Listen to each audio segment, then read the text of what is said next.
government imposes a state of emergency on electricity services. Another brutal killing, the 5th since New Year's Day. Every day. And 3 women arrested for producing and distributing homebrew. This is National EMTV News with Tokana Hasavi. A very good evening to you and welcome to Wednesday's news. Thanks for your company. Southern Highlands Provincial Government has passed a massive 287 million kina budget last week. It was based on total internal revenue of 178 million kina for development projects. Governor William Powie says the budget is a continuation of the rebuilding process of his government. The budget was passed during the final Provincial Assembly meeting in Mendi on Friday last week. Present was the Governor William Powie and members of the Provincial Assembly. Governor Powie handed down the budget. He said the internal revenues were made up of PSIP 25 million kina, Kutubu IDG 10 million kina, 8.5 million kina from Gobe IDG, the Petroleum Kutubu dividends of 15 million kina, infrastructure grants of 5 million kina, special support grants of 20.6 million kina, Moran Development Levy 10 million kina, another 4 million kina from Unithis, a special support grant, and 5 million kina from GST. There is a problem with the Gobe IDG of 8.5 million kina due to ongoing court battle, but has been included in the budget, while the provincial government is also uncertain of royalty it would receive from the PNG LNG project. Infrastructure received the biggest slice of the budget with 46 million kina, followed by education, health, roads and LLG support. Total of 53 million kina was shared among other impact projects such as the funding of the School of Excellence, among others affected in the budget.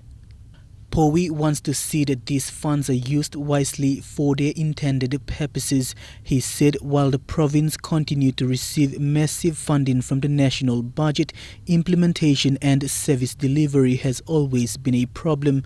Public servants are being urged to be proactive and not to be lazy.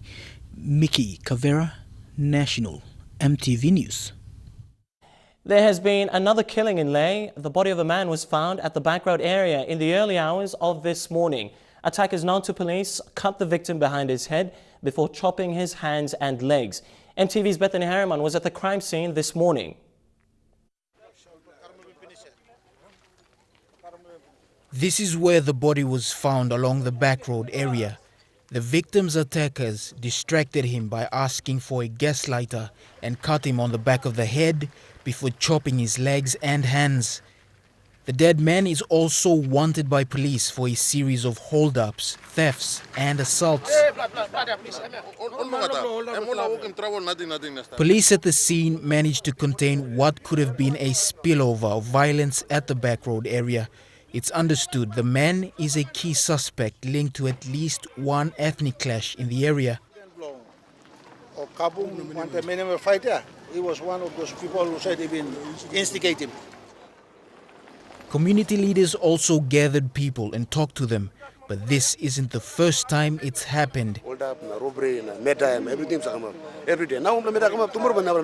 In this area, there are reports of at least one killing per month.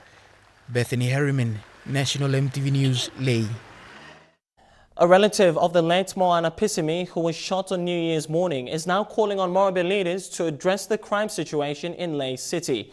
Michael Dara today called on Lae MP Lojai Kauza to address the situation on ground with police manpower and mobility. MTV's Silva Sagawi reports from Lae. It's just 7 days into 2015 and so far there have been 5 reported killings.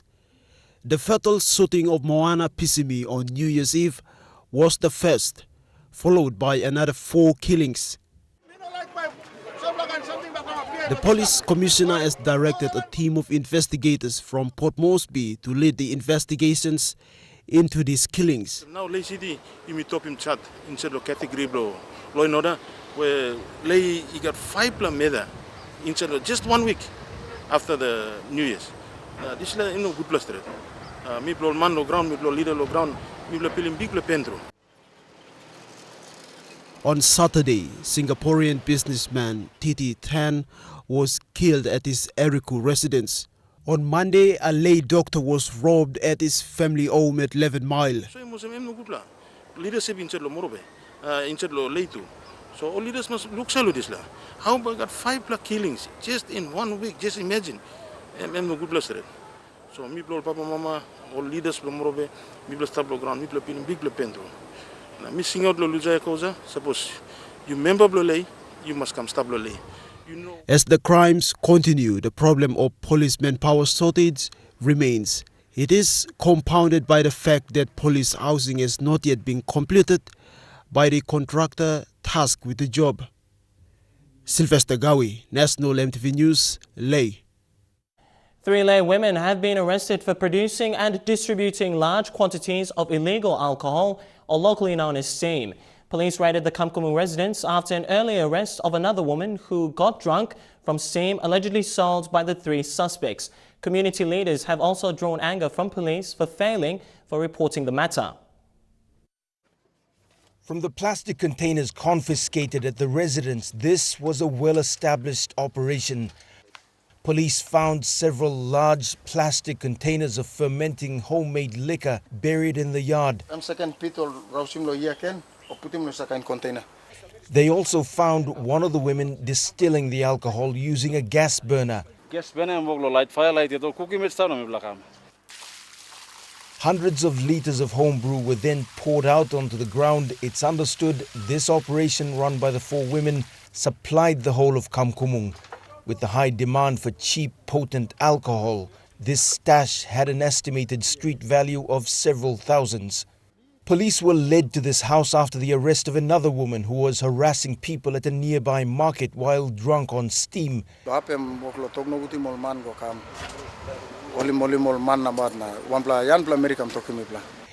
of the women were arrested, but the key suspect, the woman herself, escaped while police were confiscating the alcohol.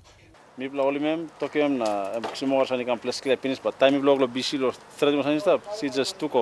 production of illegal alcohol is a major problem in Leh City. It's been the source of numerous alcohol-related killings and assaults in Leh City. Police have raided several properties over the past 2 years, but the lure of fast cash continues to spur production. Scott Waide, National EMTV News, Leh. And among stories after the break, deteriorating road conditions in NCD and teachers raise concerns on implementing the standard-based curriculum. Stay with us for that and more. Good to have you back with the news. To one of our headlines tonight, the government has announced a state of emergency for electricity services in the country. The state of emergency will be for 2 months, and within this time, police and military will be used when necessary to assist PNG Power workers conduct their duties of assessing illegal power connections and non-payments of electricity bills.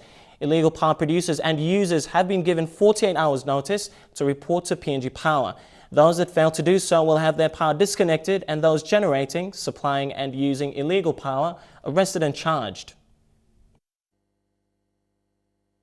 At a high-profile media conference today in Port Moresby, the Minister for Public Enterprise and State Investments, Ben Micah, announced the government's state of emergency for electricity services under the Essential Services Act of 2002. Under the emergency, Mr. Micah has assumed all powers in relation to electricity services and power regulation and related services throughout the country from the PNG Power Board and Management, IPBC, and the NEC as per the National Gazettal dated the 22nd of December 2014. The government has allocated 4 million kina towards the emergency exercise. Mr. Micah warned illegal power suppliers and users that they have just 48 hours from 8 a.m. tomorrow to stop their illegal actions and report to the nearest PNG Power office.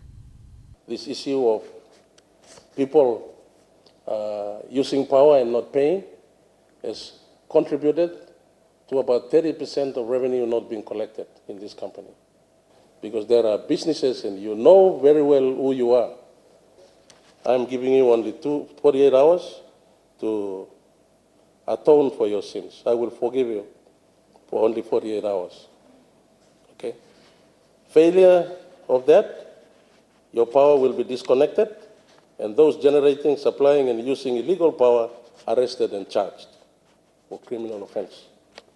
Using the emergency powers, Mr. Micah has, amongst other things, halted all travel and expenditure by PNG Power until approved by him, and that all independent power provider arrangements be halted. PNG Power is currently having serious negative cash flow issues due to a lack of tariff increase. PNG Power's CEO John Tangit said the company has a debt of 130 million kina. And that comprises about 23% of our hard-earned revenue over a year, which we'd like to push and boost our revenue base to over 1 billion kina. The former Chief of Staff of the PNG Defence Force, Captain Tom Ur, has been appointed as the Emergency Controller. NEC has also appointed an advisory committee chaired by the Secretary of the Department of Public Enterprise and State Investments, Dr. Clement Waine, and consists of Paul Nerau, Chairman of IPBC, Larry Undergali, Chairman of PNG Power Board, Isaac Lupari, Chief of Staff of the Office of the Prime Minister, and Dari Vele, Secretary of the Department of Treasury. The advisory committee has been instructed to look into appropriate measures for the payment of electricity bills and collection of outstanding bills from government departments, SOEs, government agencies, private companies, and individual consumers. Delhi Bagu, National EMTV News. While the government, through the Office of Urbanization, is embarking on recognizing Tauranga residents in the Moresby South electorate as a suburb of NCD, road condition is a big problem for the residents in the area. Motorists travelling along Tauranga Road have been affected by constant potholes and soil erosion along sections of the road. Residents said after military personnel restricted public access through the Military Barracks Road in March 2014, Mobile Works Limited, a private contractor company, was contracted by NCDC to grade this road. Today, Tauranga and Pari residents have been commuting through this unsealed road. My name still established again same road. Road still bagara. Some like car palm number. Still facing time. While motorists are constantly using this road in wet conditions, this is causing waterlogged potholes in the center of the road. Constant erosion is also affecting the bitumen and culvert of the roadside, which pose difficulty for traveling motorists. Taruma barracks na come osem long Tunabe na come go osem long beach. This like me road only walk him good. Na me bla lagi osem one plan experience. Contractor must come walk him this long road so that me bla can run good. Vehicles traveling through this road have to slow down to avoid these potholes. Residents of Tauranga are mainly public servants, businessmen and former parliamentarians. Meanwhile, Pari land owners have claimed that they have not received any land compensation from the government for the construction of this road. Of the settlers, the settlers need proper road, to access, because some Pari people have decided to sell their land to outside settlers, and then the settlers need proper roads. But it's the mere fact that the landowners should be compensated as well, because Eric Arupma, National EMTV News.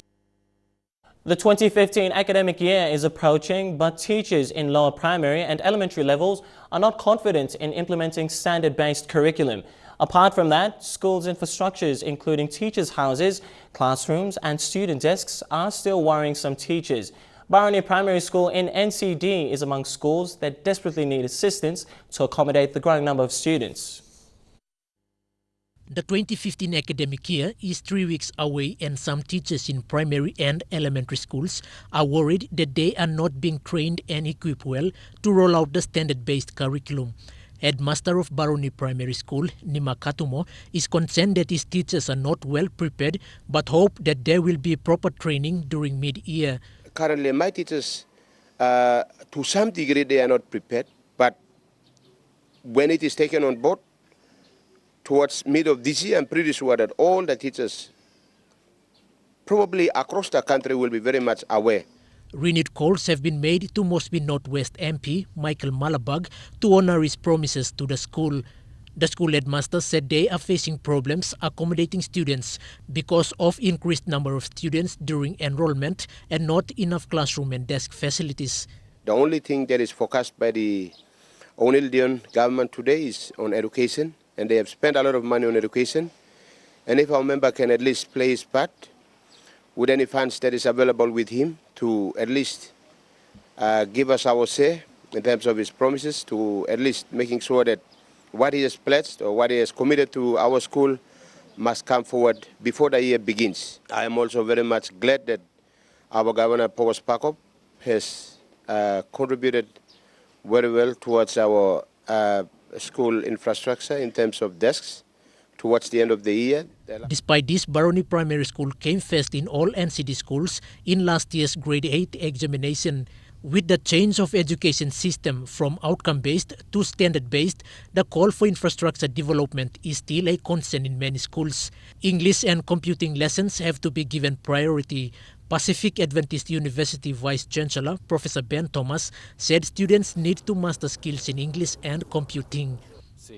Is having students coming out who have a far better grounding in their particularly language skills, being able to write their essays more competently, and also having much better computer skills, because those are two things that I think are causing issues for all of our students across the board. Quinten Alomp, National EMTV News. Havila Kavo's role as governor for Gulf Province is being questioned. Member for Karama, Richard Mendani, said since Kavo has been convicted and sentenced, he should not remain governor of the province until he gets a ruling on his appeal. The governor is out on bail following his sentencing in December last year for misappropriating public funds. Richard Mendani cited Section 103 of the Constitution and the organic law on provincial and local level government, which he claims is clear on this issue. I will continue to support him as the regional member for Gulf. He's the regional member for Gulf, and I will continue to support him to deliver any development projects that he wants to do for his electorate. That is it, but not to hold office of the governor. The Karama Open member claims there is little support of Havila Kavo as governor in the province. Common people, Karama people in Gulf province, as well as elected presidents, are now saying we are no longer now recognizing the governor. And I think they understand the law.